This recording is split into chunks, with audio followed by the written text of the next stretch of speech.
Soyez les bienvenus si vous nous rejoignez sur l'antenne de Grand Lille TV. Nous sommes le lundi 24 novembre. Voici ce qu'il faut retenir de l'actualité du jour.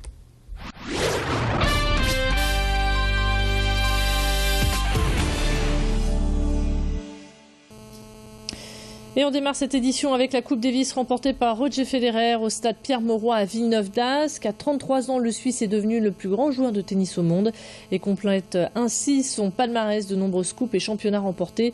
Du côté des Français, des larmes et beaucoup de regrets. Retour sur la finale de la Coupe Davis avec ce reportage signé Louis Caillé.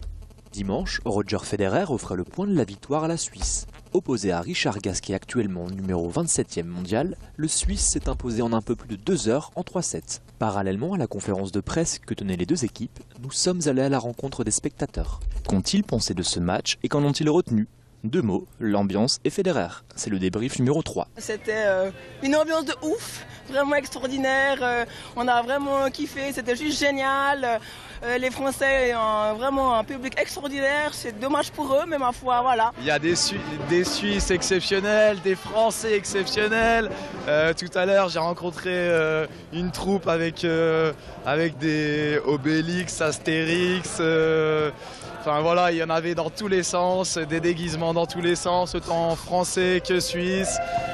Une ambiance exceptionnelle. Ça fait plaisir que ça se passe ici, à Lille. Magnifique, les deux joueurs ont tout donné. Et évidemment, les larmes, parce qu'en fait, vraiment, Roger, c'est notre idole. Et puis, on voulait qu'il ait cette Coupe Davis au moins une fois dans sa vie. Et puis maintenant, il l'a. Donc c'était vraiment c'est le rêve suprême. On a retrouvé un Federer qui était pour moi à 2000%. Le trophée qui lui manque, le seul trophée qui lui manque à son palmarès.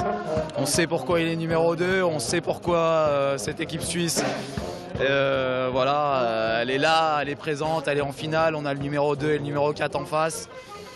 Alors certes, voilà, notre Richard Gasquet, pour moi, il n'a rien à se reprocher. C'est parfait, sans faute pour Federer. Je veux dire, on a retrouvé notre Federer. Magique, au filet, des volets difficiles, il a dominé aussi du fond de cœur. Dominé, c'est le mot, puisque Federer a gagné 6-4, 6-2 et 6-2. Mais alors, qu'a-t-il manqué à Gasquet pour pouvoir accrocher le numéro 2 mondial? Ce qui a manqué, c'est difficile à dire, hein, quand on a Federer en face, qu'est-ce qui a manqué? Voilà, Richard Gasquet qui n'a pas été satisfait de son jeu. Le remplaçant de Jo-Wilfried Tsonga, blessé, a été battu en 1h52 par le talentueux Roger Federer. On enchaîne avec le portrait du jour. Après avoir été 10 ans assistante de direction et championne de France d'haltérophilie, Karen a décidé de se lancer dans le relooking. Habituée aux compétitions internationales, elle retrouve aujourd'hui un nouveau challenge, celui de redonner confiance en soi. Chez elle ou à domicile, Karen propose des conseils individuels ou collectifs. Maquillage, coupe de cheveux, couleur de vêtements, tout est minutieusement analysé. L'idée étant également d'accompagner les demandeurs d'emploi dans leur recherche. Quand on est demandeur d'emploi, on n'a pas obligatoirement la possibilité de mettre 320 € dans un relooking individuel. Alors qu'en collectif, au bout de 45 €, on a un relooking global. Donc le premier avantage, c'est déjà un avantage financier. Le second avantage, c'est qu'on peut prendre aussi des conseils, on peut profiter aussi des expériences des autres personnes qui sont là. Et ça permet aussi de reprendre confiance en soi parce qu'on se dit qu'on n'est pas tout seul finalement dans ce cas-là à faire appel au relooking ou avoir besoin d'un relooking justement parce qu'on prend conscience que peut-être si on n'a pas d'emploi aujourd'hui ou si par exemple ça fait un an et demi qu'on est au chômage et qu'on se démotive un peu, ça peut remotiver de se sentir bien dans sa peau. Surtout, je pense au niveau du maquillage, on va dire. Parce que bon, j'ai moi qui ne me maquille pas forcément, comme le fait de se maquiller jusqu'en haut, c'est des choses qu'on ne sait pas forcément. Et voilà, c'est plein de petits conseils comme ça qu'on va retenir. Karen sera au marché de Noël de Ronchin les 13 et 14 décembre prochains. D'autres conseils sont à retrouver directement sur son site internet biotizen59.com.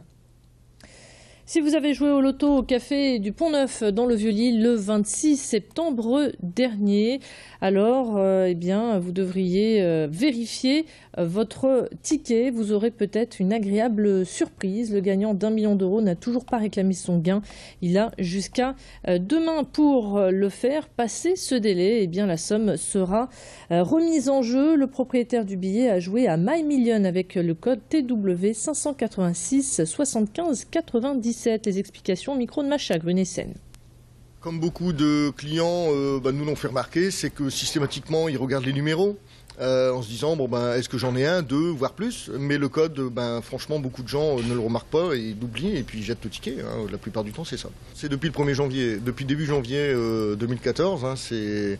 Ça a été mis en place un peu pour favoriser un peu plus les joueurs français, parce que les joueurs français disaient que la plupart du temps, l'euro-million, ce sont les étrangers qui gagnent, il n'y a jamais rien pour la France.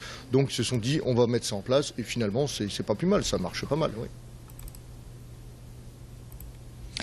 Et on termine cette édition avec cette question. Quel sera le nom donné à la nouvelle région née de la fusion entre le Nord-Pas-de-Calais et la Picardie? Vous pouvez nous faire part de vos idées directement sur le compte Facebook de Grand Lille TV. C'est ainsi que s'achève ce Flash Info. Merci de l'avoir suivi. On se retrouve dans un instant pour votre météo. Restez avec nous branchés sur l'actualité. À tout de suite.